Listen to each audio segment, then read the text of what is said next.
त्यांच्या परिवारातल्या सर्वांना परिचयाच्या होत्या. परंतु गिरिजाताईंच्यामुळे एका अलौकिक व्यक्तिमत्वाचा शोध आम्हाला लागला. त्यामुळे त्यांच्या पुस्तकाचे प्रकाशन मी अनेक अक्षरशः असंख्य पुस्तकांचे प्रकाशन आतापर्यंत केले.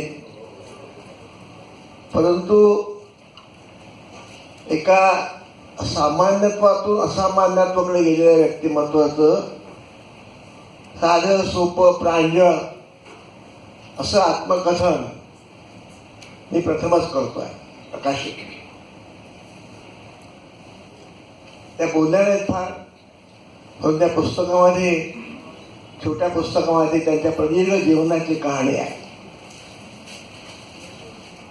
5व्या वर्षी वयाच्या त्या एका बीजे होम्सच्या दरवाज्यामध्ये उभ्या राहिल्या आणि गेली 80 वर्ष एक संघर्षाची गाथा लिहित आणि त्या कृतार्थ भावनेने आपल्या समोर आलेल्या आहेत. मला खूप आनंद वाटला की अशा वेळी माणसं कडवड बोलतात, जुनं उखळून काढतात आणि ते इतक्या कृतार्थपणे मी तृप्त आहे, समाधानी आहे. आणि त्या चेहरा इतका बोलका आहे की त्याचं खरं म्हणजे इतका मी शब्दांशी खेळणारा, शब्द वापरणारा लेखक असूनही मला त्यांचं व्यक्त करता येणार नाही. इतका तुझा चेहरा आनंदाने, कृतज्ञतेने आणि अनुकंपेने भरलेला आहे. मी प्रकाशक मैत्रे यांनाही मुद्दाम धन्यवाद देतो की त्याने अनेक 300 पुस्तकं आतापर्यंत प्रकाशित केली. त्यामध्ये सर्वांना उजवं ठरावं, सरळ ठरावं असंही पुस्तक आहे असं माझं स्वतःचं मत आहे. कारण या पुस्तकामध्ये काय नाही तर मी स्वतःच लेखक आहे. साहित्याचे सर्व प्रकार मी हाताळलेले आहेत. तरी सुद्धा या पुस्तकामध्ये जे आहे ते मी अजून लिहू शकलो नाही. या पुस्तकाबद्दल माझ्या मित्रांनी परोपरीने त्याचं वर्णन केलं आहे, त्यामुळे त्याबद्दल मी आता बोलत नाही. बोलतो एवढंच की हे व्यक्तिमत्व स्वतःची मूर्ती स्वतःच घडवलेलं व्यक्तिमत्व आहे. आणि असं करताना त्याने अनेकांच्या मूर्ती पण घडवलेल्या आहेत, अनेकांची व्यक्तिमत्व घडवली आहे. आता आपला बोलताना कळलं आणि पुस्तकाच्या पानापानामध्ये आपल्याला कळतं की त्यांची संघर्ष गाथा, संघर्ष आहे, संपूर्ण आयुष्यातले संघर्ष आहे. आता त्या कृतार्थतेच्या सुखाच्या पहिल्या आलेल्या आहेत. त्यामुळे त्यांच्या या आत्मकथनाला एक वेगळा आयाम प्राप्त झालेला आहे, प्रांजळपणाचा, खरेपणाचा आणि कृतज्ञतेचा. कृतज्ञता हे अतिशय सुंदर मानवी मूल्य आहे आणि ही कृतज्ञता त्याच्या मनामध्ये असते. ती माणसं न सांगता थोर होतात. तारानावतांचं व्यक्तिमत्व असं आहे की अथांग सागर असावा, त्या अथांग सागराच्या उदरामध्ये मोती प्रवाळ ही मौद्य असावी आणि कृतज्ञ कडवट मगरी असाव्यात.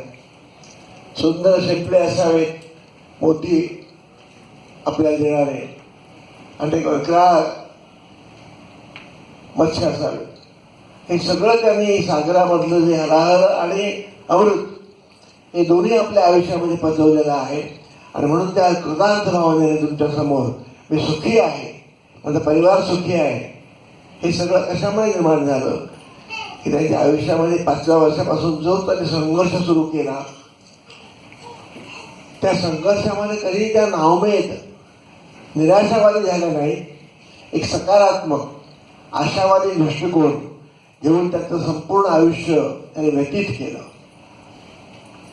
एक संस्कृत वचन आहे, अशा वेळी माणसं काय म्हणतात की मला काही नको, आता सगळं मिळालं.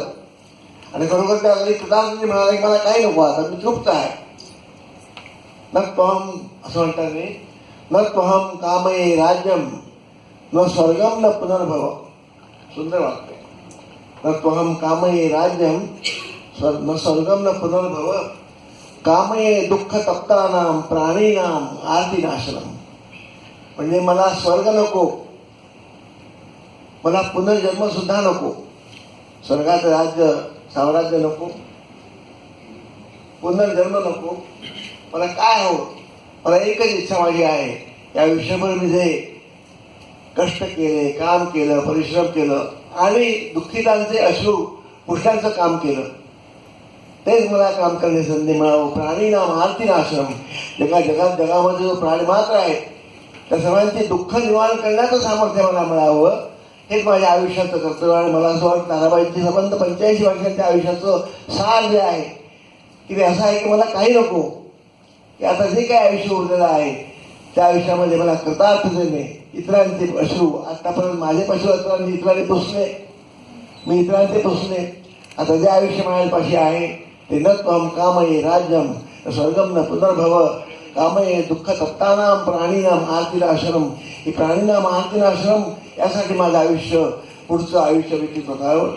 मी त्यांना एक त्यांचा बंधू, मोठा की लहान मला माहीत नाही, पण अशा व्यक्तीसमोर आपण नेहमी लहानच असतो. हे व्यक्तिमत्व एवढं उत्तुंग आहे की आपण लहान असतो. तर बंधुतुल्य आणि भगिनीतुल्य असं हे अनामिक प्रेमाचं नातं असतं. मी त्यांना सांगेन की ताई, अजून 15 वर्ष तुम्ही आम्हाला द्या. 15 वर्षानंतर आज तुम्ही पुस्तक लिहिले अशी मी, त्यावेळी तुम्ही असं पुस्तक लिहून आम्हाला द्या. कृतार्थ मी. आणि तुमच्या कृतार्थतेमध्ये आम्हाला भागीदार करून घ्या, एवढीच माझी तुम्हाला परमेश्वराजवळ तुमच्या वतीने प्रार्थना आहे. धन्यवाद.